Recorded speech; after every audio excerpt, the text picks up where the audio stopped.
Welcome to the Millionaire Hairstylist Podcast. I'm Jordan Drake, your host, and I'll be joined in just a bit by our founder, celebrity hairstylist Cash Lawless, on the podcast where we talk mindset, models, and money with the most successful hairstylists, entrepreneurs, business leaders, and innovators in the hair industry, the beauty industry, and beyond.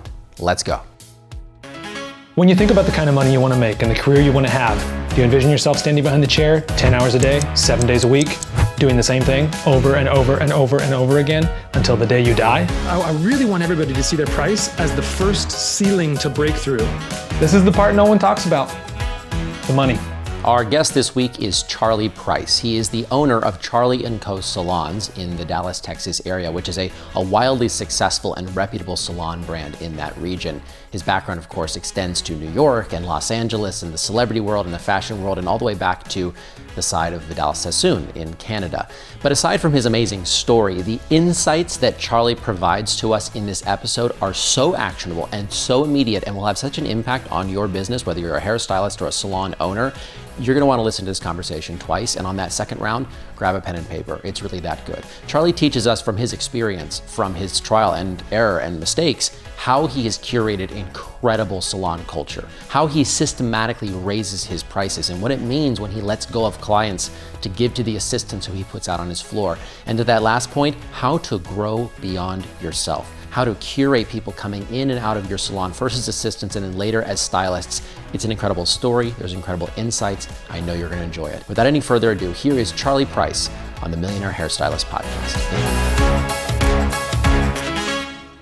So I want to dive right into it. You have opened several salons in Dallas and in Fort Worth, and they're all incredibly successful.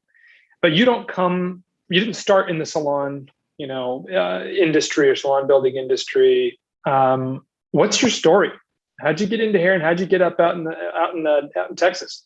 I'll take the short road there for you, because that's a podcast in itself. But that being said, I was born and raised in Pittsburgh, Pennsylvania, and I found a love for rebellion, and I found a love for getting in trouble. So from a very young age, mom and dad, when you grow up in the city, we walked to school every day, and mom and dad forced us, not forced, but told us that you don't walk past the barbershop. You take the long way, but you don't go by the barbershop. Well, to someone like me, that implored me to go straight to the barbershop. And long story short, I one day walked by the barbershop and I cupped my hands on the window, and Giuseppe, the owner of the barbershop, was in there, and he said, well, come back tomorrow and sweep hair and strop razor blades and go get coffee and sandwiches, cannolis, whatever. And I did. And that was in, I think I was in the seventh or eighth grade. So, and just found a love for the camaraderie of men. I was young and ignorant, so I didn't really understand what this was a front for. But in essence, it was, from the street side, it looked like a barbershop, and guys would come in and get a haircut, but it was just all the same men, and they were all speaking Italian, and I picked up on my Italian, and, by my end of my time there, I could, hold a conversation with a, 90-year-old Sicilian man and just speak Italian with him. And it was after that I then realized, high school was upon me, and it was approaching, and I was by far not let's just say I didn't excel in academia. I just didn't really care.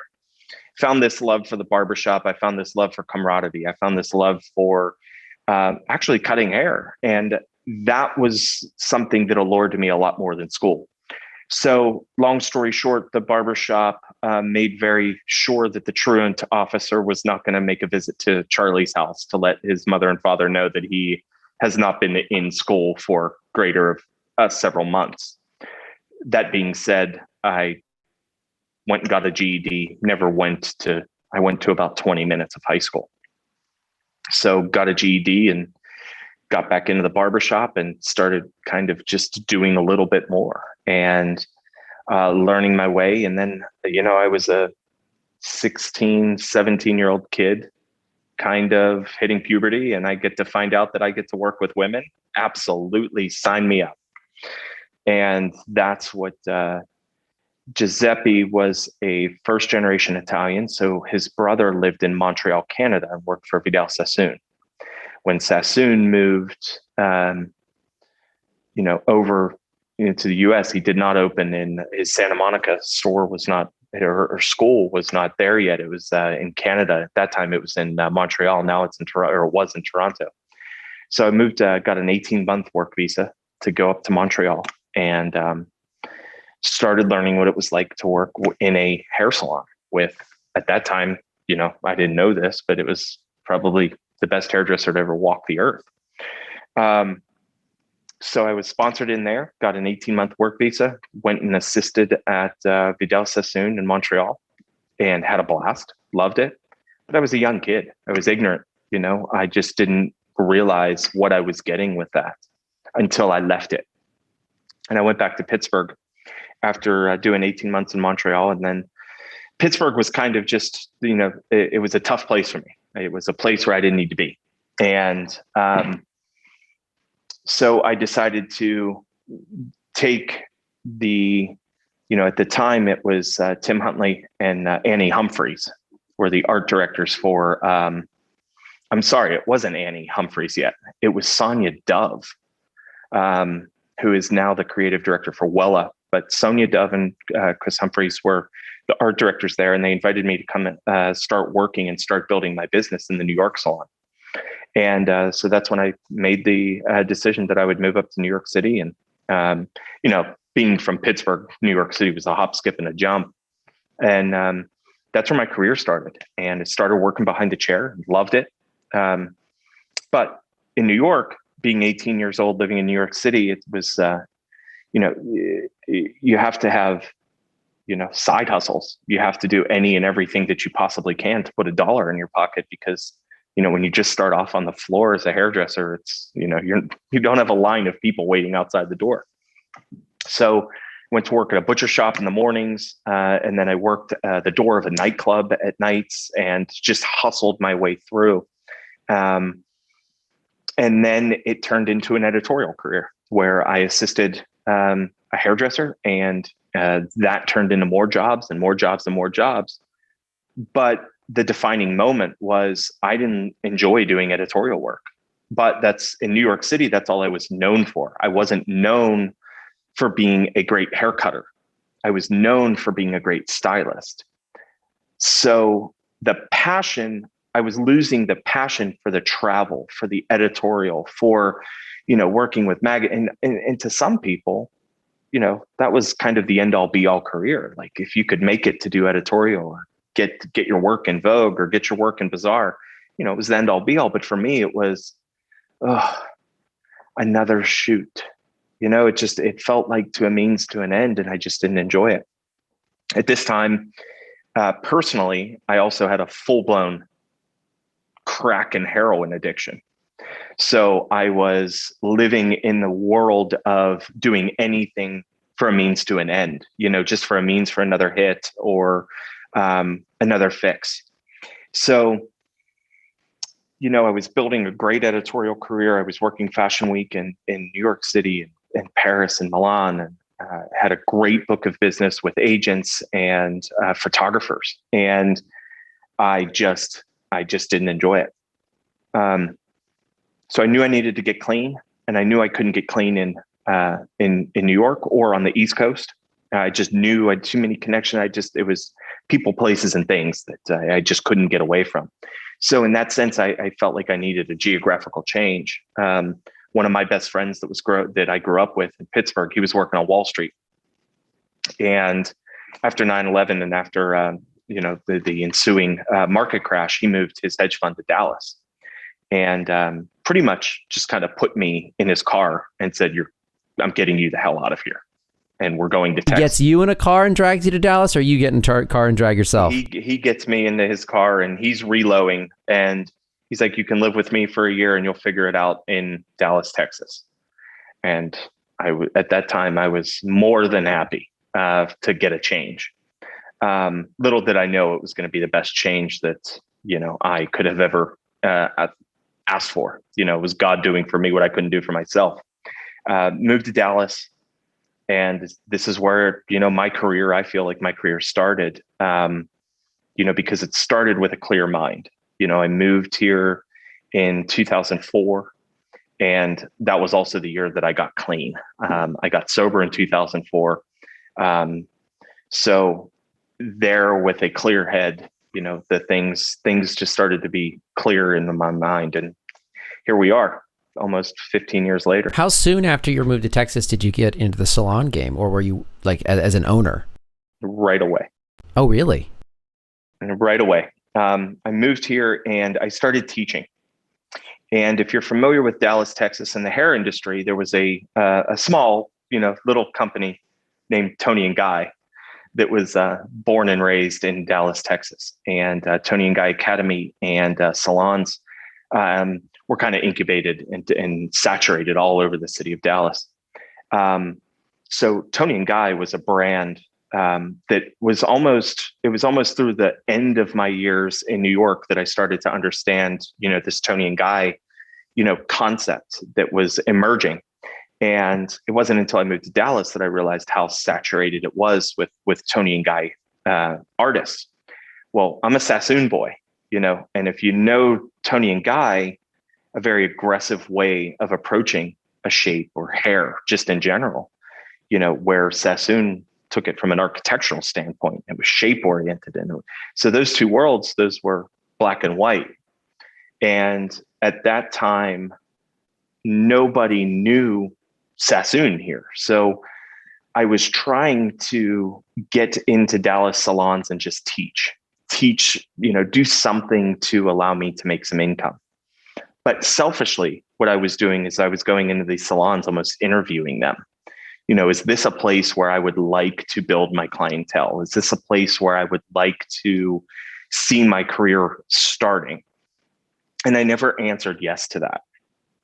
So it was about a year of doing teaching and just kind of figuring out my way through Dallas, Texas, that I realized that I just need to do this myself and figure it out. How did you financially bootstrap? I mean, it's not an easy thing to do, just opening a salon, especially in a major market like that. No. And this is the best part of my story. And it was one of those things that I remember sitting at a restaurant with a beverage napkin. And I said, if I do 10 haircuts a month, that equals this. But if I do 12 haircuts a month, that equals that. And that can pay the lease on a space.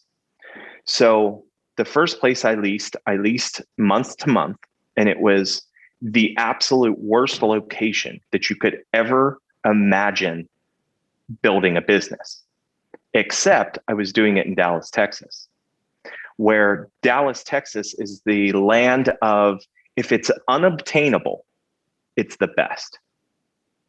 And I made myself completely unobtainable. You had to cross 4 highways to get to the building that I was at. You had to pay far too much for parking. I was on the 7th floor of the Masons building, which was right next door to the courthouse. The city of Dallas actually owned the building. So it was a rundown building, but I had this great little loft on the 7th floor, and the elevator didn't even go all the way up to my space. So the elevator only took you to 6, and then you had to walk up 2 flights of steps. And then you ended up in my space. But it was just me. It was fine. I knew I had those 12 clients. And I started, with the mentality of, that's how I'm going to do this. If I do 12 haircuts, if anything more than 12, I would be winning. And I just did it. I hired an assistant because that's what you do. You hire an assistant. And more than anything, I love teaching. So I wanted to at least, so this poor girl, she comes to work for me and she's like, where are we?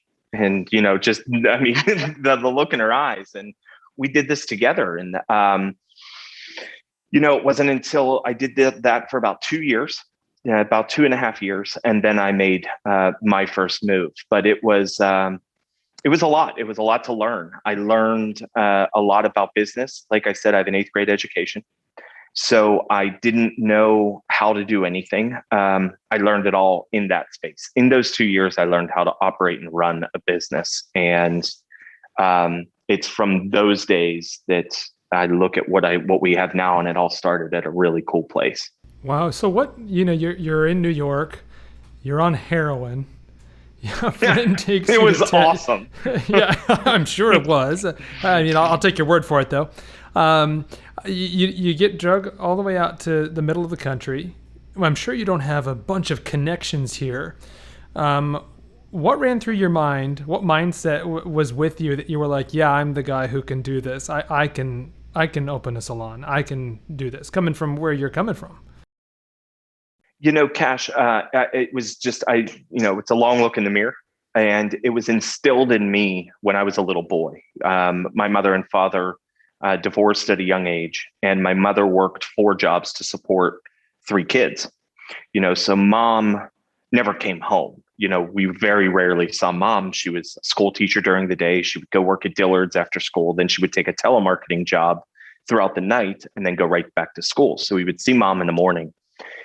And it wasn't until, later in life, until those 7th, 8th, sixth grade, where you start to realize how hard your mom works, and your mom's working, and she's hustling. And, all of my friends at the time were on the corners, selling whatever they could sell, selling nickel bags, dime bags, so the hustle was instilled very early.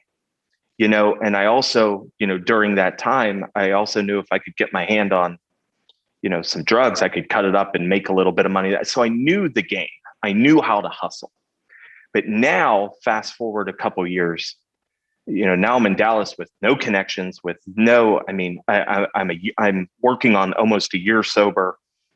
And it was like, shit, should I just, start selling dope, and then be a hairdresser during the day. But it was that honest look in the mirror that I knew that if I worked hard enough, and that if I hustled the way that I did when I was in New York, it would be the same way. So I did. I went and got a job at a nightclub, and I worked the door. And this is a sober guy working the door at the nightclub. And, in order for girls to get in, they got my business card, and, one by one, I just started turning up. And it was just that hustle, those little things of learning every single day. That's amazing. Yeah, I'm so surprised. This is such out of left field for me. I didn't know this about you. I wasn't expecting any of this. What an incredible origin story that I like. Is super inspiring. And guess what, guys? I wasn't expecting it either. Yeah. I'm sure that wasn't written into the plan of all the detours. But here, okay, I'm jumping ahead just a little bit here, Cash, but I am curious about this because one of the things we talk about a lot, Charlie, is that too many hairstylists are very focused on what's the money that I'm making per cut behind the chair? How many cuts am I doing a month? This very sort of single channel, single source of income, me standing behind the chair approach. And we talk about the fact that in order to achieve financial stability, financial success, you have to scale beyond yourself, whether that means building media properties around yourself, investing in real estate. There's a lot of ways, and in fact, hairstylists we feel are uniquely positioned to do this. But you took the route of the assistant, and then obviously expanding into a larger salon with employees, with other chairs. What was going through your mind as you start to build the Salon by Charlie, brand? How did you? It was just instinct that made you think, okay, I have to add more people to this equation. Like, how did the business grow beyond just Charlie? At the end of the day, I disagree with what you're saying in the sense of financial freedom or financial success, because financial success and freedom is, some people need a Bentley, some people need a bus pass, so what does that look like for you? Again, I'm a junkie from Pittsburgh, Pennsylvania that, to get on the bus and pay the fare was a huge win for me. So I'm not somebody who needs a lot of monetary things to say I'm successful. Now over 20 years of doing this, I realize the definition of success is waking up every day and going and doing something that I really, truly enjoy doing. And that to me, yes, it comes with a monetary value, but I work with millionaires. I work with billionaires that absolutely hate their lives. And I wouldn't trade positions with them in a heartbeat. Not a chance.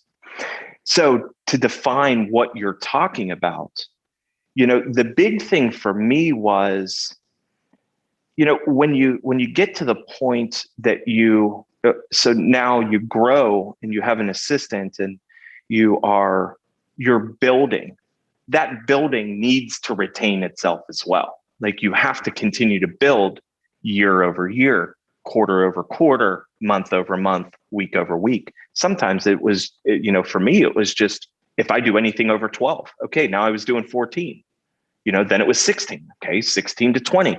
Then it was just the revolving cycle of knowing that if I kept doing the work, I would keep reaping the benefits.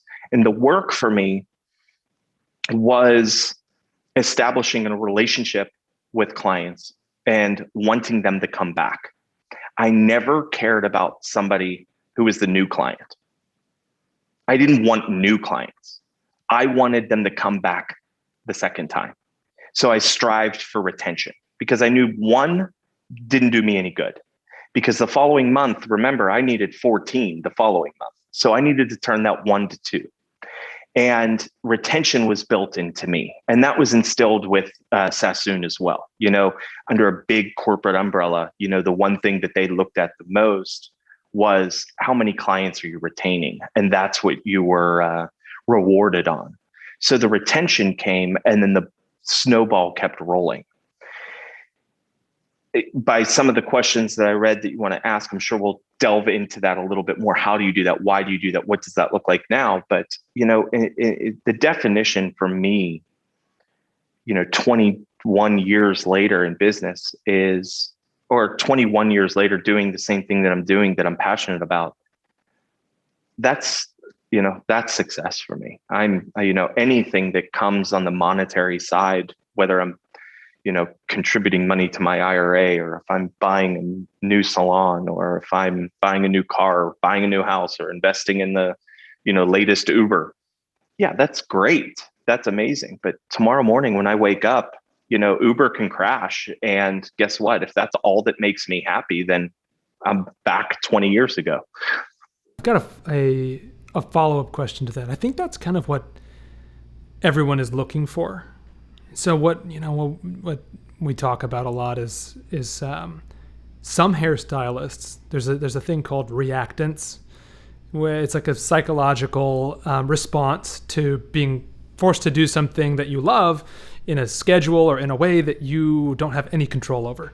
And so, it happened to me in the fashion industry where I'm waking up at 2:30 in the morning, flying all over the country. I'm at the beck and call of, everything. And it's exactly what you experienced probably. And we hate being told what to do and how to do it, when to do it. It was like I'd put myself into a career where there was a whip, being cracked on me all the time. And the almighty dollar at that time is what forced me to keep going. And it wasn't until I had discovered that financial freedom was a possibility that was scalable as a hairdresser. I didn't have to be a single income individual, that I could go back to doing what I love and saying yes when I wanted to say it.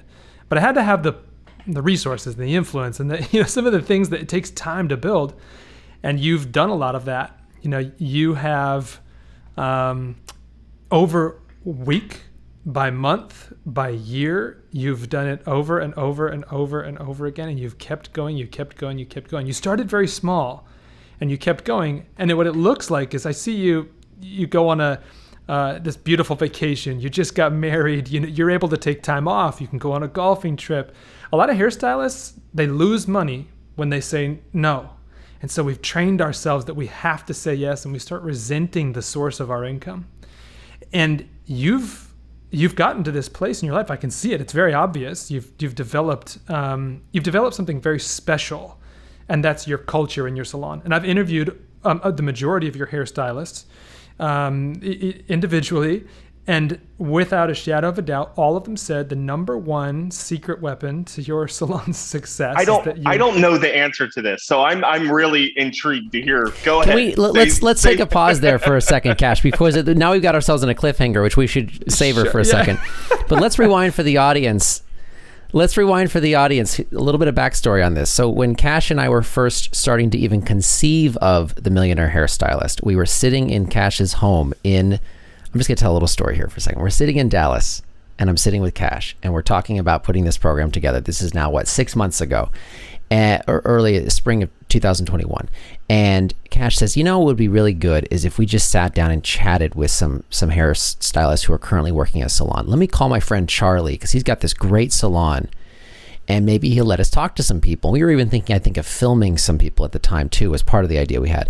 But right then, Cash just picks up the phone, texts you, I guess, gets a call back within, 30 seconds. I mean, you just call back immediately. And then Cash is like, well, Charlie, I want to sit down and maybe just talk to some of your stylists. We're just trying to just doing some market research, trying to talk to people who are maybe the audience we have for this program. And, I'm the kind of guy, Charlie, where I'm a planner. I work in film production. Things have to go on a schedule. They have to fit into everyone's availability set, And you said, well, Cash, when would you like to come by? And Cash goes, how about right now? And then we came in and sat down. Now I'm fast forwarding to the part Cash is about to reveal here, but we sat down that afternoon, and I think we talked with 6 of the top stylists at your salon, pulled them out of in between their shifts very kindly, and we asked them, one of the questions we asked was, what makes this salon so successful? And Cash, I'll hand it back to you. Well, their answer was exactly the same, each one. Our culture. We don't gossip. We like each other. We love our clients. We have freedom. We know what our specialties are. We know what we want. And Charlie's like a father to so many of us, and he partners with us in our the things that we want to do in our careers, whether that's opening a salon, maybe if that's with you or on their own. You've built a culture that is that's growing some hairstylists that are making very significant careers.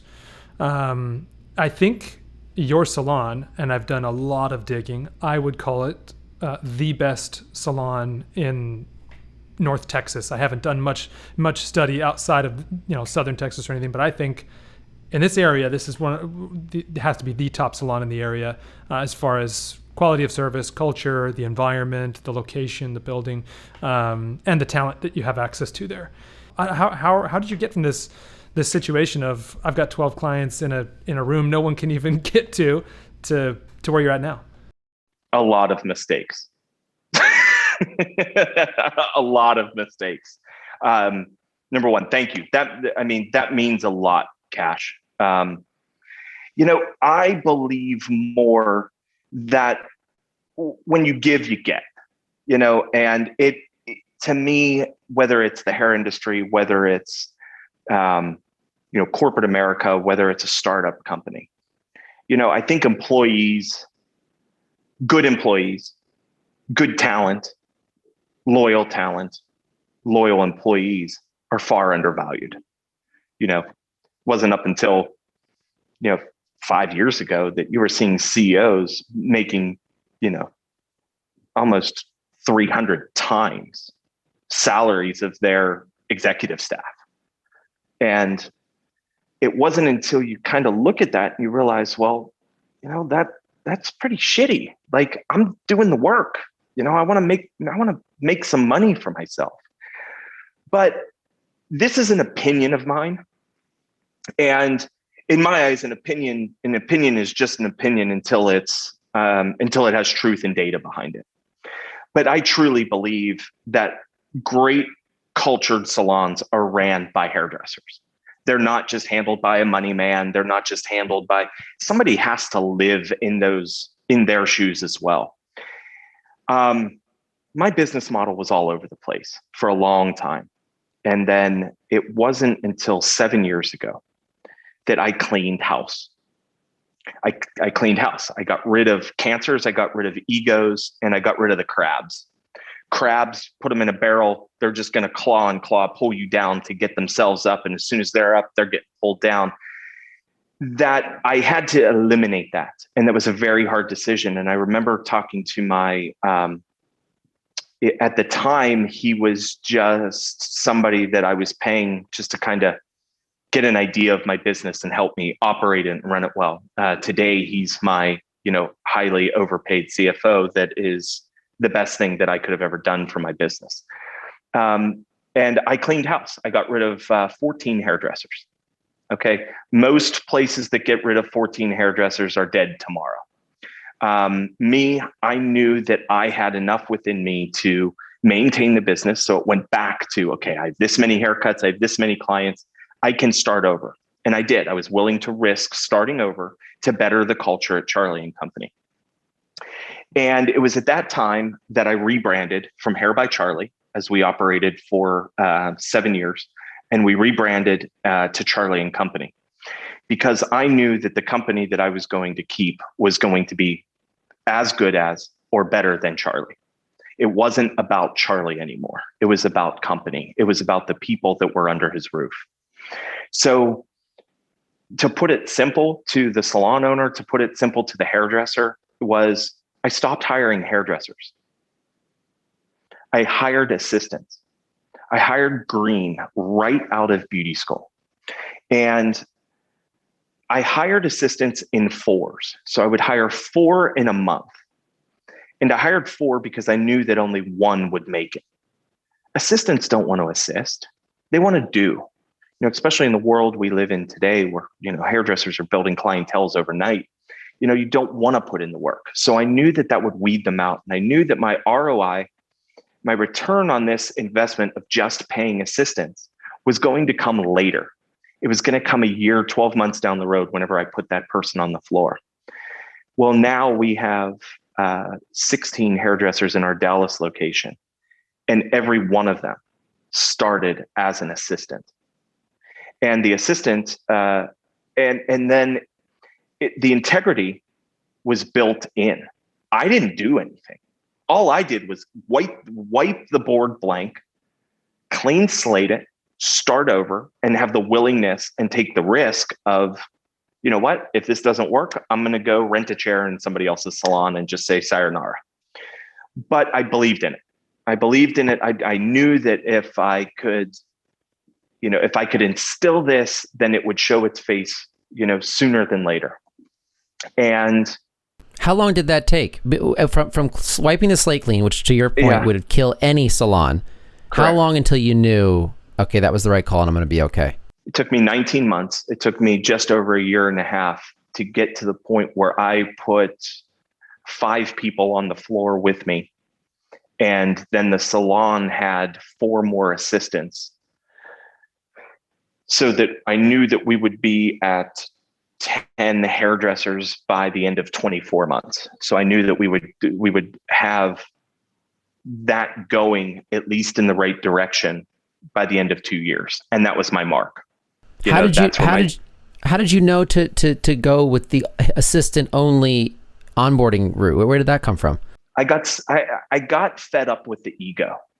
I got fed up with the I'm better than this person. They do it this. I got fed up with the salon environment, the gossip, the small talk.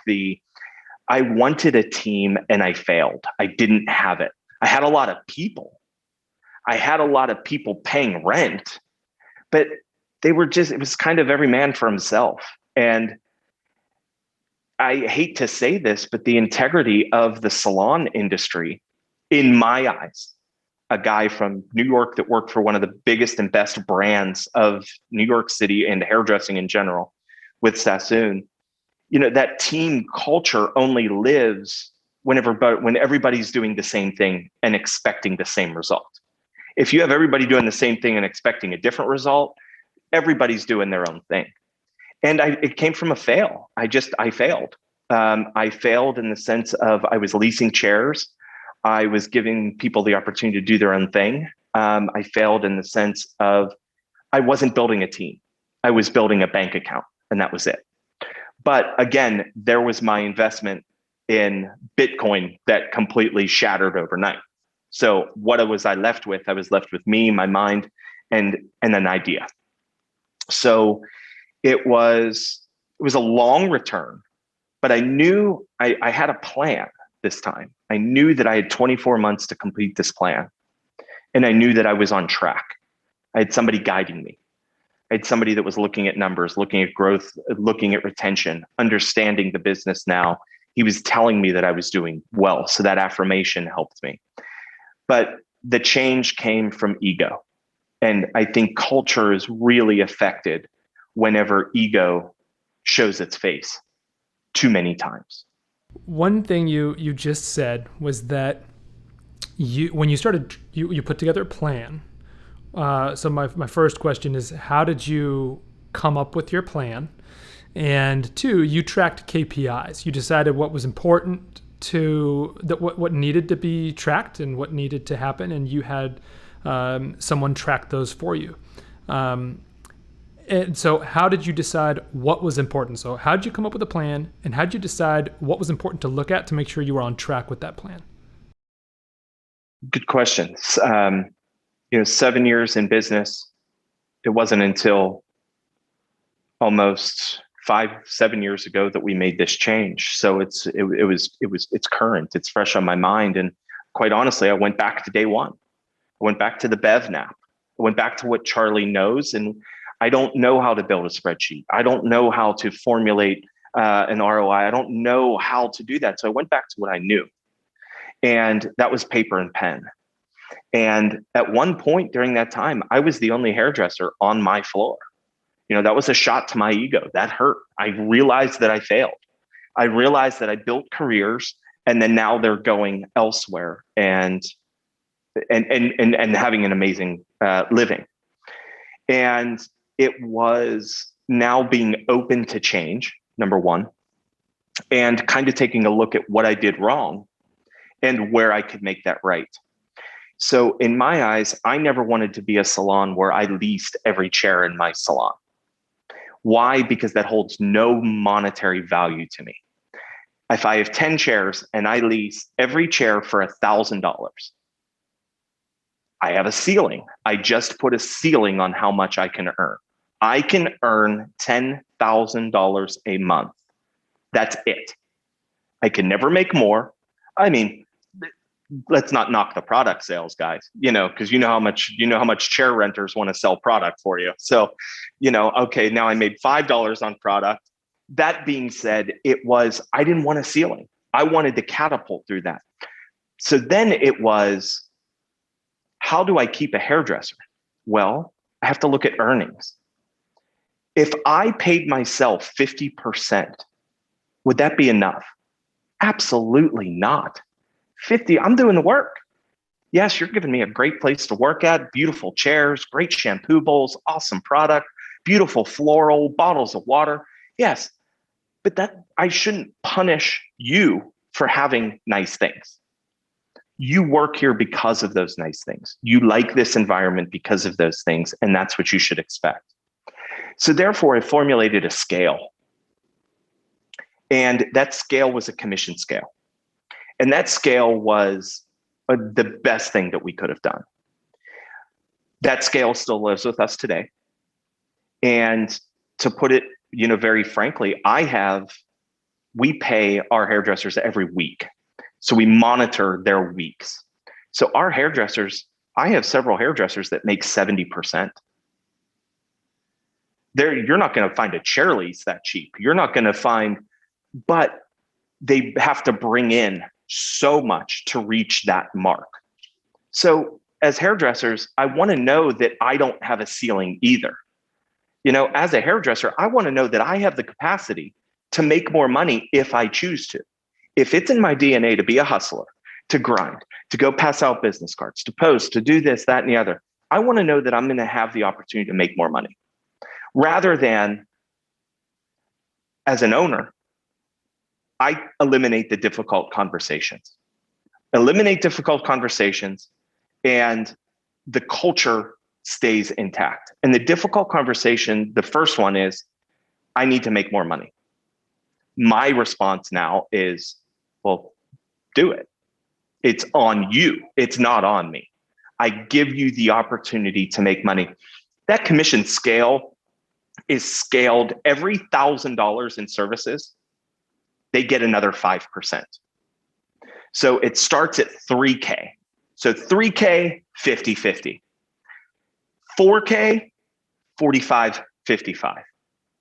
Sorry, And per then week, per week or per month? Per week. Per week, got it. Okay.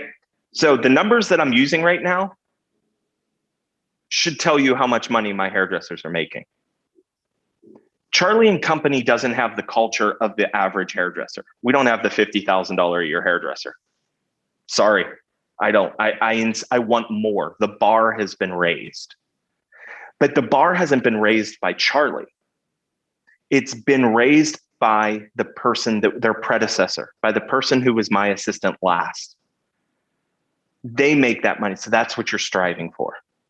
And every year, every assistant we put on the floor, that bar just gets rows and rows and rows, because the person that just came from assisting that's now on the floor is tripling their projections of what we were hoping for. Okay, so you said you're not a numbers guy, but you just laid out a really good numbers plan. And tell me a little bit about just how you decided to implement this model, and then how it has affected the profitability of your salon. Mm-hmm. Industry standard in Dallas, Texas, market standard, industry standard is a chair rental philosophy. That's where, things are going. And here's my opinion. I hate it. I hate that a hairdresser will not have the upbringing in the industry that I had, where if I had a question, I could ask somebody else, or that I had the opportunity to see amazing work walking out of the door. I'll say it, and I know a lot of your followers are hairdressers, but I'll go ahead and say it, and hopefully this will bring up some banter and communicate. I mean, isn't that what a podcast is about? Filling people with information and opinion.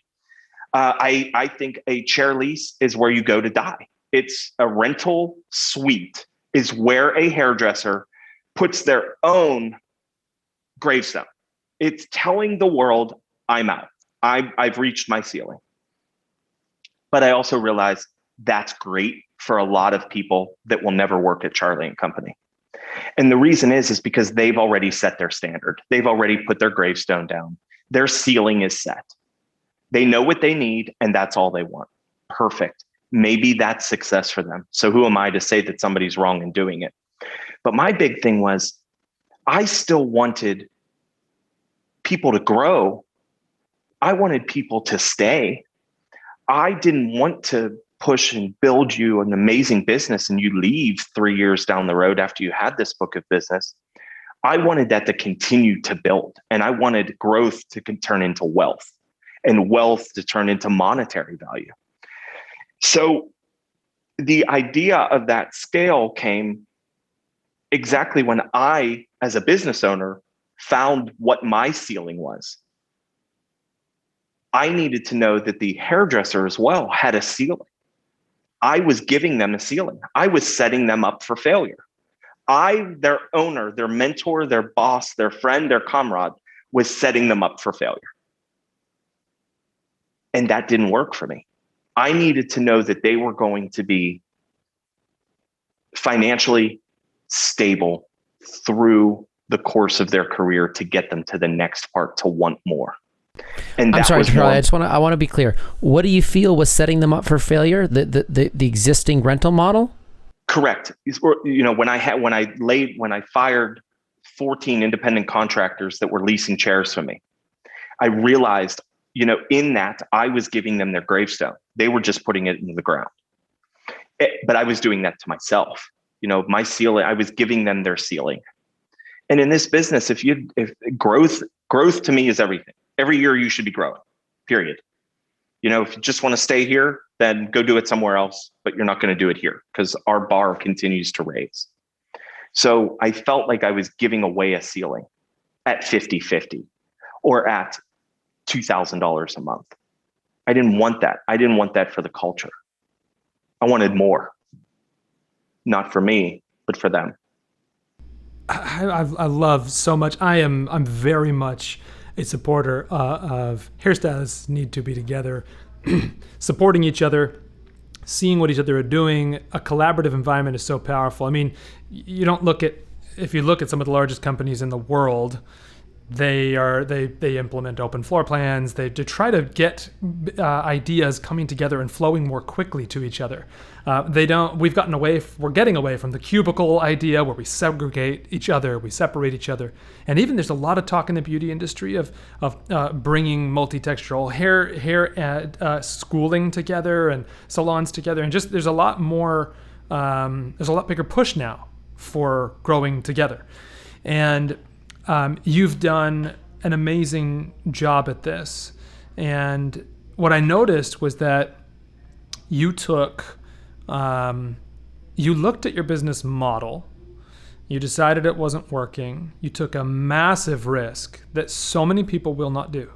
Almost nobody will shut down their entire salon to restart the entire culture. Because we as hairdressers our behavior is so tied to that dollar.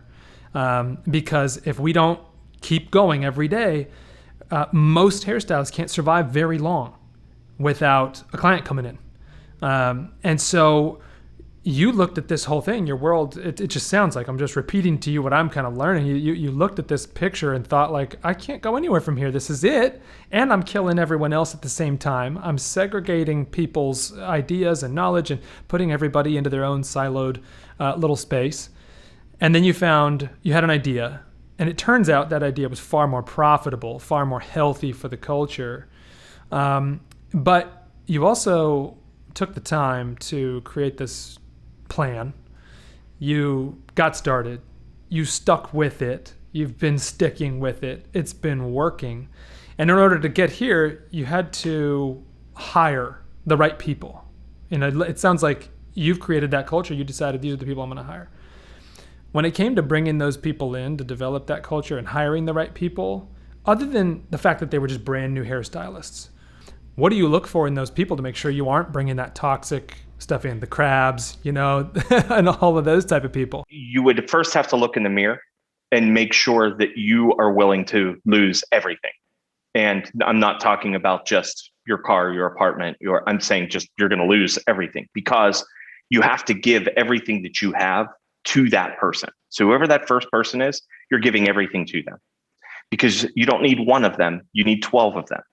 So that one person has to turn into two, that two needs to turn into four, so on and so forth. The first thing that I would have would be hustle. Like, you have to have the hustler's mentality. Even though I alluded to it earlier, hairdressers are building clienteles with the click of a button on this thing. But that doesn't mean posting isn't hustling. Big difference. You got to post 3 times. You got to do that. No, I'm talking about making your mouth be heard by another person's ears. And that aspect means more to me than any type of social media, more type than any clientele that you already have. Are you willing to lose everything for the sake of giving it away to somebody else?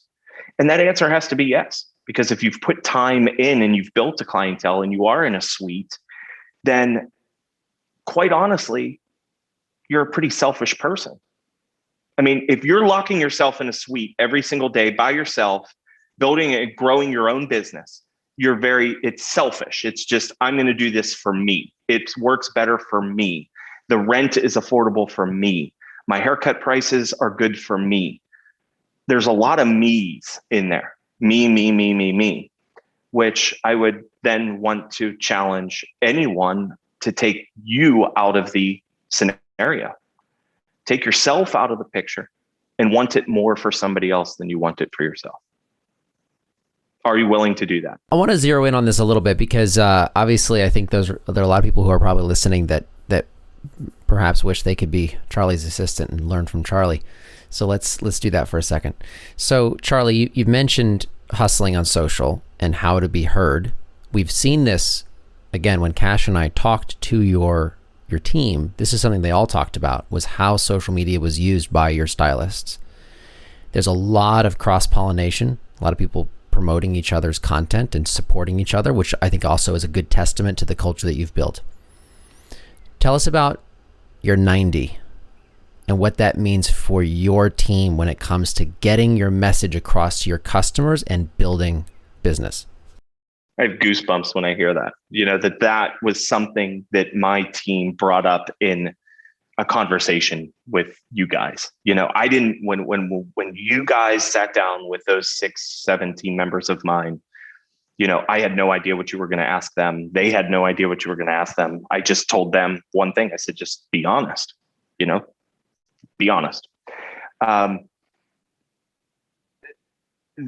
90, I think we live in a world right now, and I'm just saying this is right now. Tomorrow it'll be something else. Next year it'll be something else. But we live in a world that is so dominated by perception, and perception is not reality. Perception is, in business we call it a projection. We look into the future. We project on what's to come. When we look in this world of perception, I want you to think that I might be something that I'm not. So I'm going to only show you my 100, and my 100 is my 100%. I'm only going to post my 100. I'm only going to share my 100. I can only do things at 100%. And that's false. It's 100% false. You can't do everything you do, no matter what you do, perfect. It just doesn't happen. So you have to be okay with good. Never let perfection get in the way of your great. So what my 90 is my hairdressers see an average of 12 to 16 clients a day.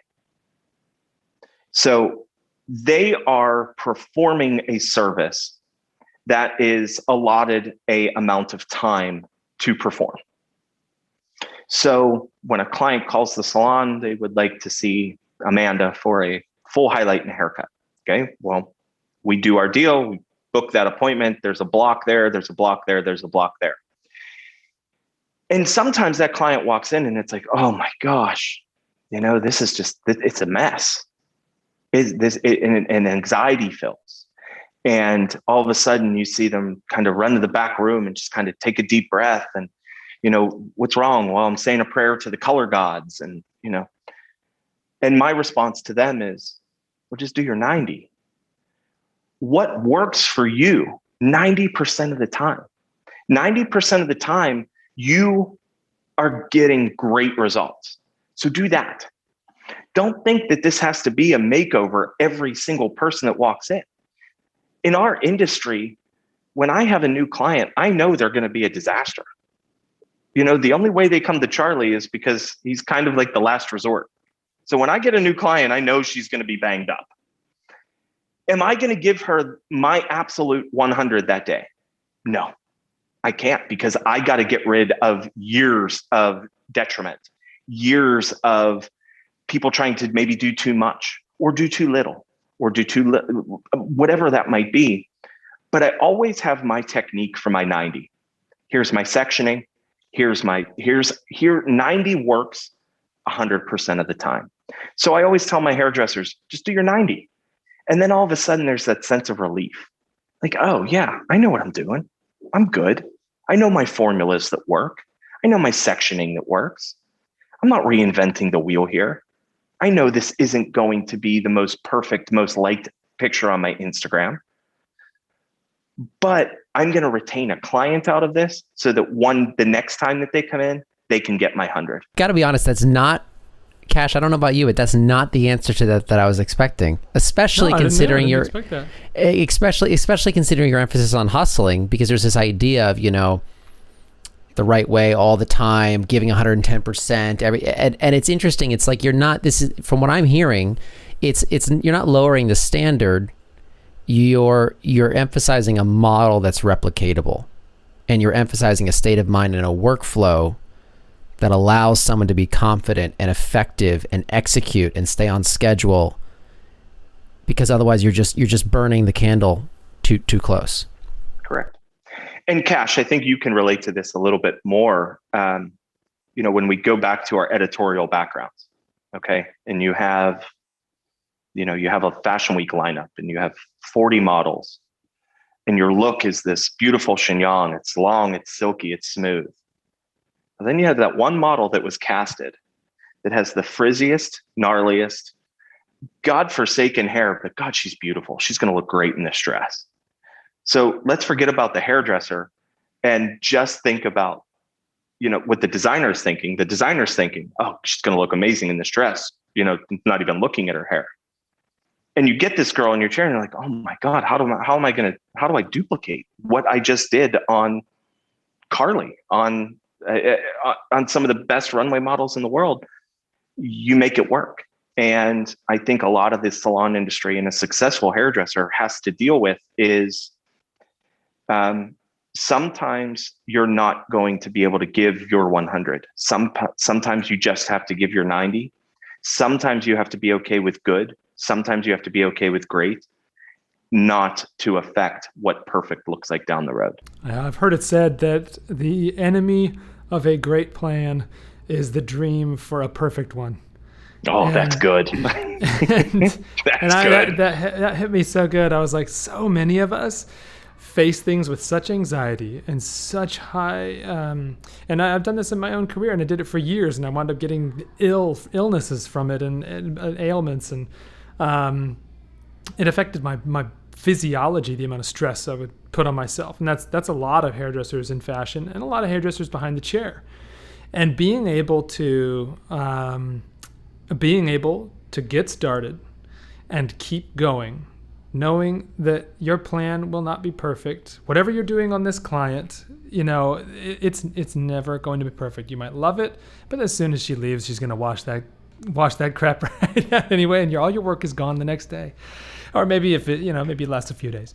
But I think the ideas and the scripts that we tell ourselves are some of the most confidence-killing things in our industry, and confidence is one of those critical components to succeeding as a hairdresser. Your client has to trust you. They have to believe you're good. And if you're not convinced, you will not be convincing. You've got to know that even 90, I'm standing with my client right now. I have the formulas that work for me. I have the things that work for me. They serve me 90% of the time. And that's what I'll be doing here. Instead of heaping all this anxiety on top of ourselves. I remember that there were hairdressers in the fashion world, I'm sure you worked for them as well, that they heaped anxiety on you. That, if you didn't use a whole can of hairspray, that it couldn't be right. And if you did it, it couldn't be right.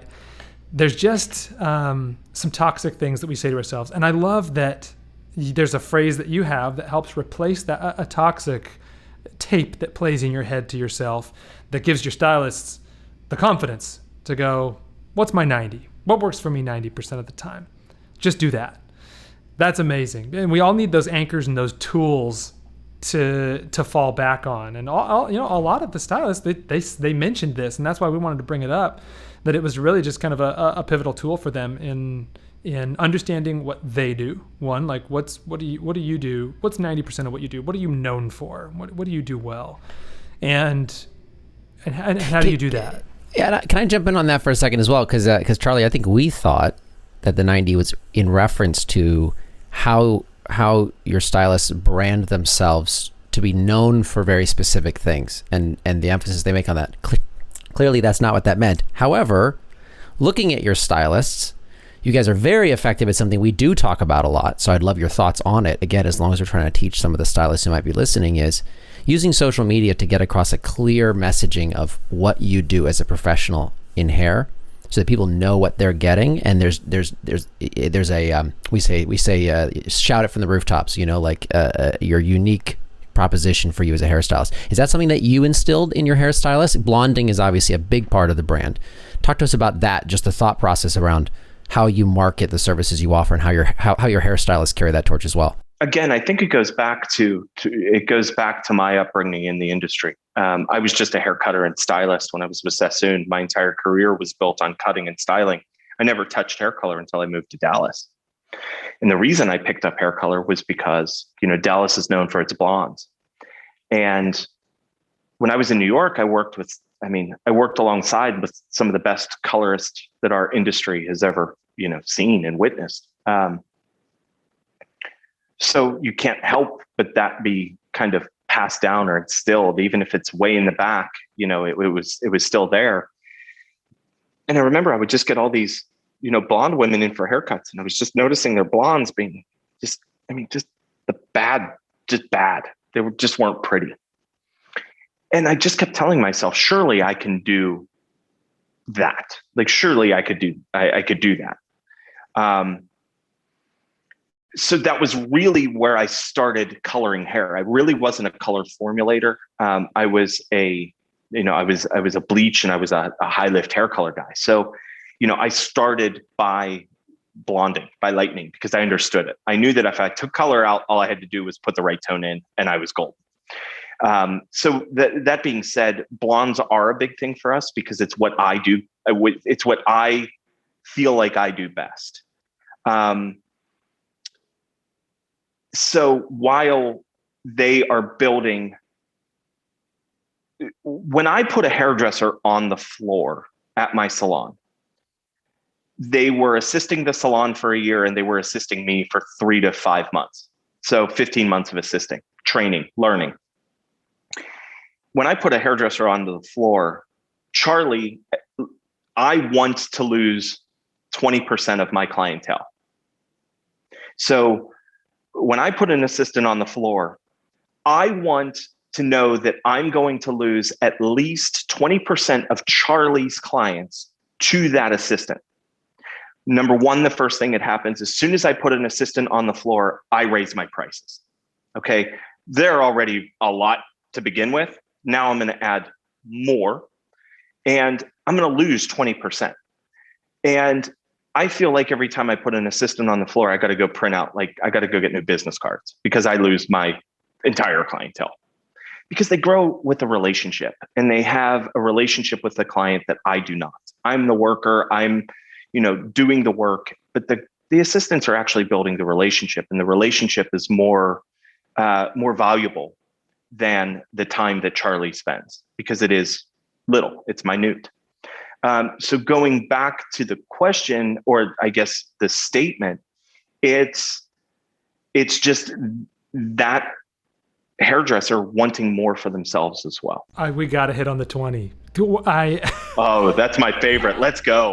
I piss off a lot of people during this part, so I'm excited for that. Okay, so I've got a theme that I try to drive into hairstylists, and everybody that assisted me, I tried to tell them as well. One of the big things you will struggle with is fear in your career. Fear of losing clients, losing income, and those kinds of things. And that will hold you back so much. That fear of loss will hold you back more than you know. And I tried to tell my assistants, no is a powerful word. When you have no demand on your schedule, but all the supply, start saying yes. Take clients at the price that they're paying. You can't go out there and charge $10,000 a haircut when nobody wants you. So you have to grow the demand. But once they get a full book of people paying $35 for a haircut, they're scared to raise their prices because they'll lose clients. And I always told my assistants, you have to lose 20% of your clients every single time you raise your prices. And the way you raise your prices is you maximize demand on your schedule.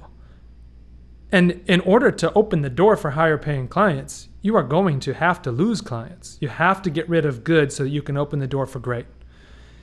And that worked for me in my career, all the way from a $3 service to a $21,000 service, all the way up to a crazy being paid crazy amounts of money from brands.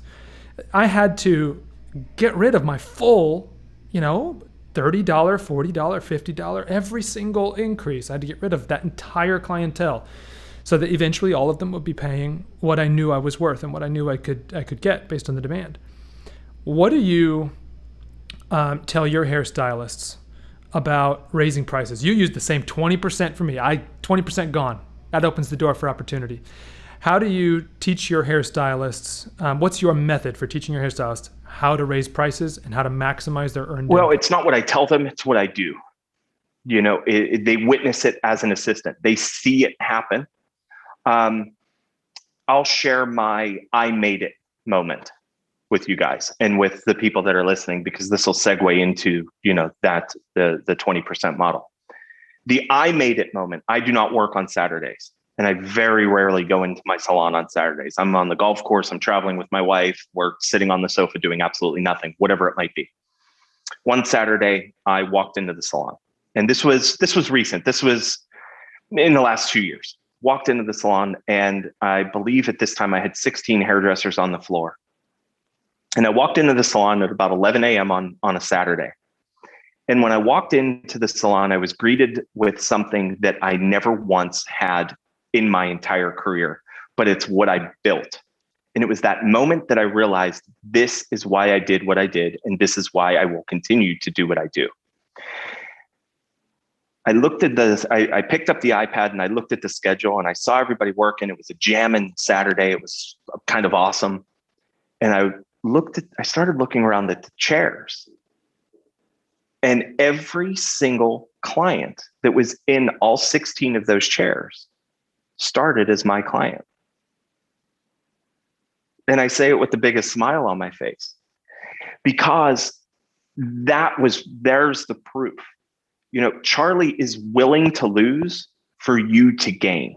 That's why when you talked about the person that, wants to go do it and wants to do it, you have to take yourself out of the picture. I have to want more for you than I want for me. And it was that moment where I felt, wow, all right, what I'm doing is working. And that was just 2 years ago. I've been doing this 21 years.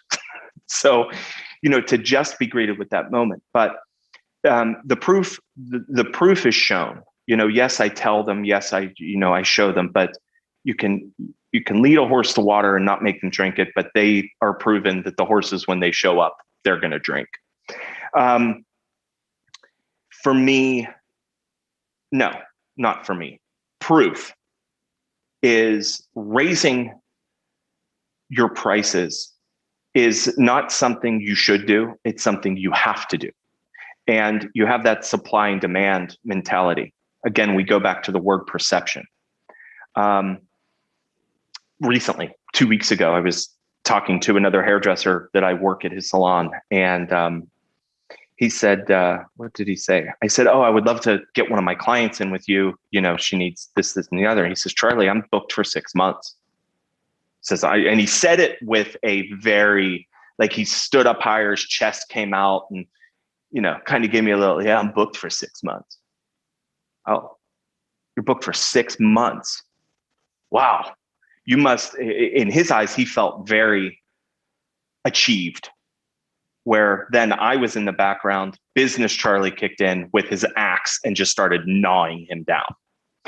And I asked him, I said, 6 month book. I mean, God, what do you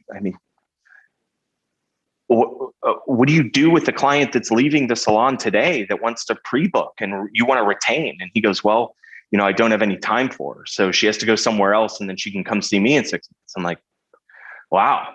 I said, how much, if you don't mind me asking, how much do you charge? And he told me how much he charges. And I said, how much did you charge last year? And it was the same thing. And I said, all right, I'm onto something here. And I said, how much did you charge, in 2019? The same number. And then I realized that there was security in that 6 month book for him. There was security. It was a blanket for him. He was able to look into his future and realize he's going to be okay.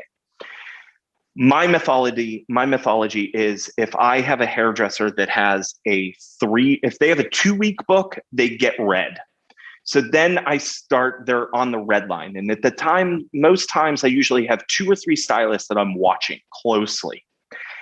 Once they get to a 3 week book, and I'm saying solid 3 weeks books, now I'm looking into a price increase. Sometimes quickly, sometimes slowly.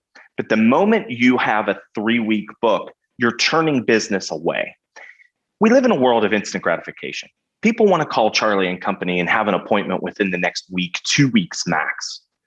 So if I tell somebody, hey, I would love to come get my hair done. I'm so excited. And I want to feel good. I want to look good. I have my bachelorette party in 3 weeks, and I just want to feel my best. Well, we're not going to be able to get you in until, for another 4 weeks. Well, that's shot down. But if I tell that person, we can get you in 2 weeks. Okay, perfect. And they look forward to it. And they come in and they're thrilled. And they love it. And then all of a sudden they're handed their ticket. They don't even look at the ticket. They don't care how much it was. They just realized that they got everything just fell into place. The experience of booking that appointment was flawless. So part of that comes into the book.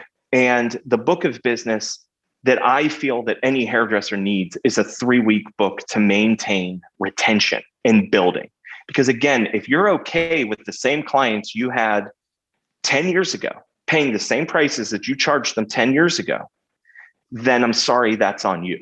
So that comes into the hard conversation. I don't look at it as a hard conversation. It's a flattering conversation. I'm excited to raise my prices. I deserve a price increase. If I can't look at my client in the eyeballs and tell them, listen, my schedule's just crazy right now. I want to be able to accommodate you. I've grown so much. I look forward for the growth of so many others.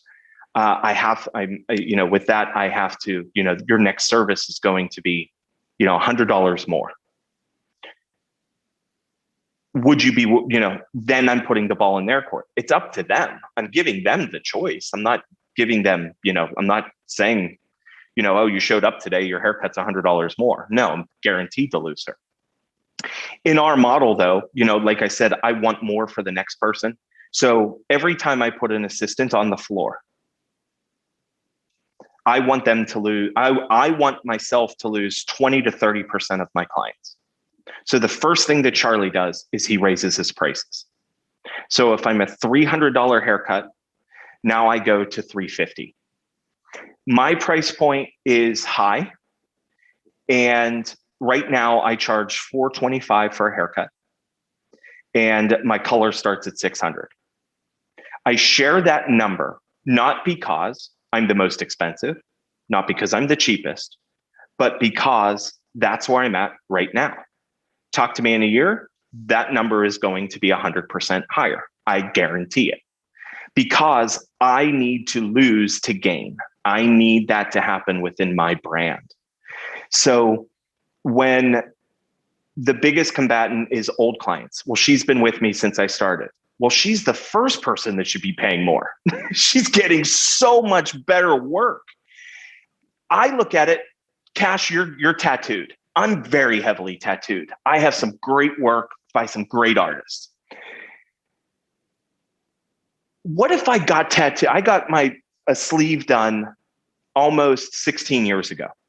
If I went back to my tattoo artist today and showed him the work that he did on me 16 years ago, do you think he would say, wow, man, I would really even do better? He would probably do a much better tattoo with his experience than he did. But guess what? He can't, because the tattoo's permanent. Haircut, hair color, it's not. It's going to be there for a little while. It's going to grow out. It's going to change. But the hairdresser has to grow with that. That Debbie from, beauty school that has been with you for that long, she's the first one that needs to endure that price increase.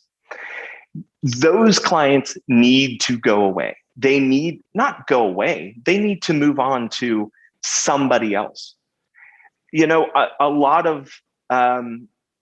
A lot of my clients, I notice, will very happily make the move. And I realize that they're very happily to make a move to another hairdresser that is easier to get into. They're significantly cheaper, but they do the same quality of work.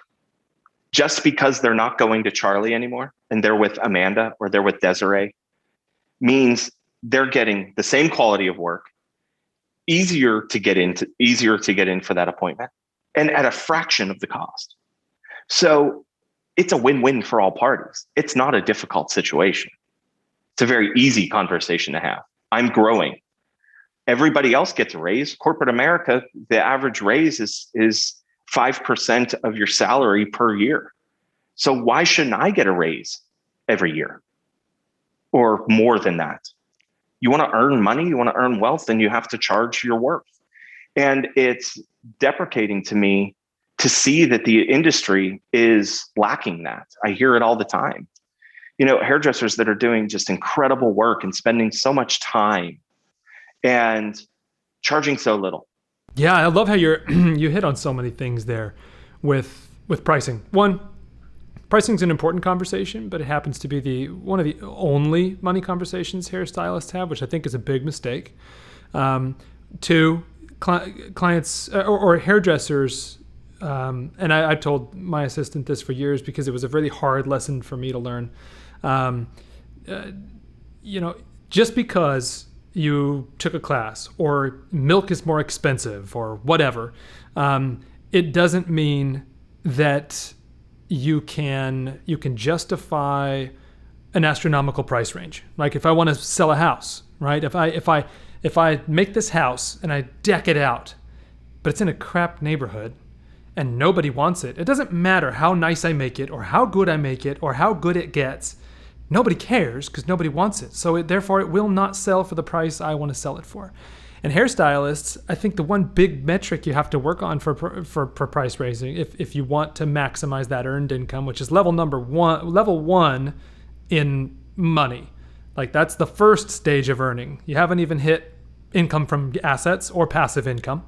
And this is just the highest taxed income you'll ever earn.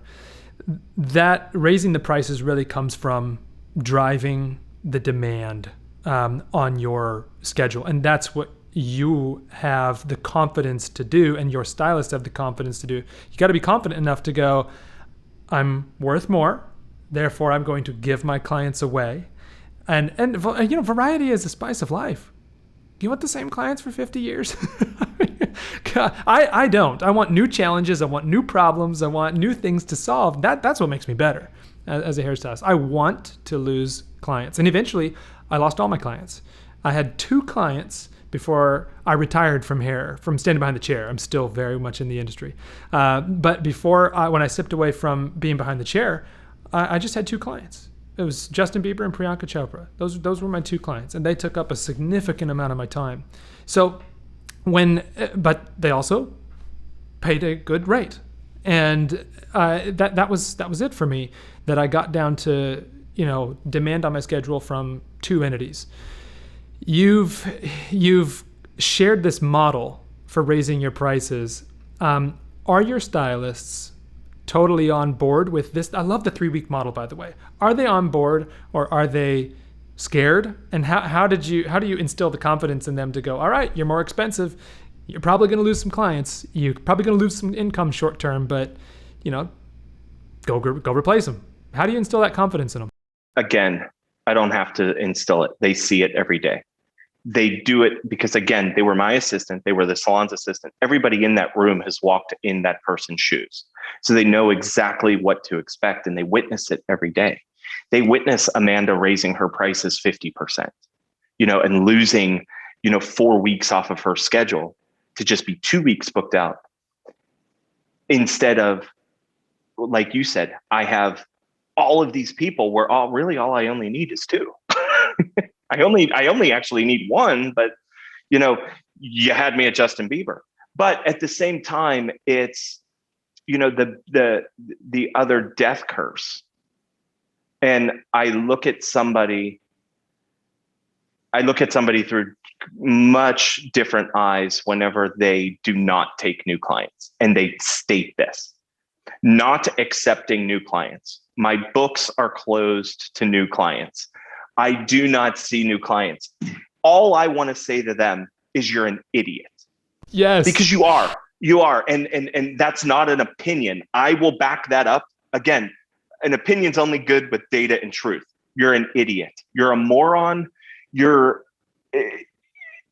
I hope you're enjoying your suite in your cubicle, because you don't want anything more for yourself. And I hate it. It's so. That being said, like you said, I don't want to be doing the same hair, that I was doing 10 years ago today. I want to excel. I want to evolve.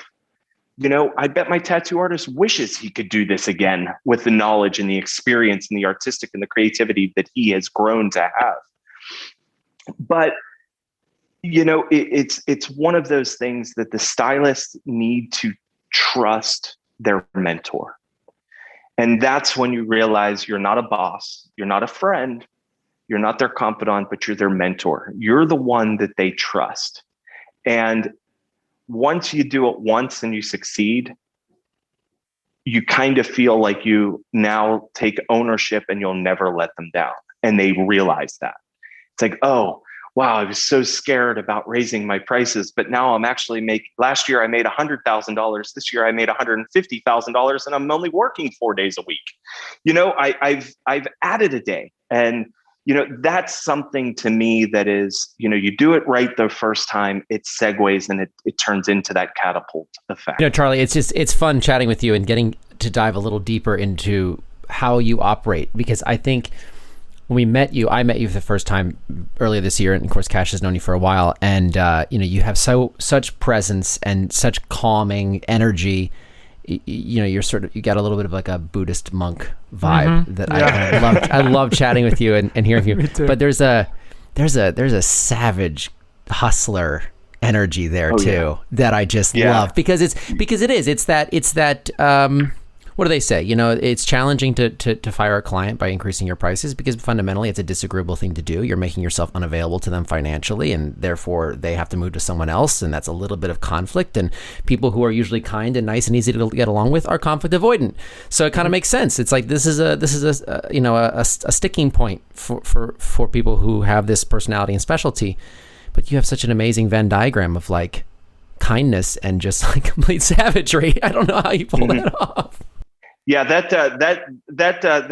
street hustler, drug addict that grew up on the streets of Pittsburgh, he still lives way down there, but he's been patted a lot. He's had a lot of mistakes along the road that has humbled him. I bet. Well, let me ask you this then: what's next for you, and how do you plan to get there? So one thing I did 5 years ago, and it was my first go at it with Charlie and Company, was to invest in my team. And, a lot of people have side hustles. A lot of, you invest in this or you do this. Cash, I know you have a great model with your wife in doing and flipping homes and doing that. And, I wanted to stick with what I knew. And I wondered, how can I continue to do this without being present? So how can I do this and maintain passive income and still grow and kind of build a legacy in Dallas, Texas, and in Texas in general, just of being the standard in a hair salon environment. And it comes down to still wanting to grow with my team. 5 years ago, I had a girl working for me. At this point, she'd worked for me for 4 years, and she moved to Fort Worth, Texas, which was about Fort Worth to Dallas is it's 30 miles, but it feels like it's, Mars to Earth. Dallas doesn't go to Fort Worth. Fort Worth doesn't go to Dallas. And she moved out to Fort Worth, and she was commuting to Dallas every day to work. And she just had an amazing clientele. She was just a great worker. Her and I had a great relationship. But I saw her life moving her to Fort Worth. And I had a little bit of fear that, that she was going to, start her family in Fort Worth with her new husband and, probably, find a salon there to work out of that wasn't, a 45-minute to an hour commute every day. That I went to her and I said, would you consider having a salon in Fort Worth? And her answer was, well, yeah, I mean, I would love to have a salon, but I'm not financially. I said, oh no, I would put a Charlie and Company in Fort Worth, and you would operate it. We would build the culture, and we would build the team that you've witnessed. We would do it together in a different market.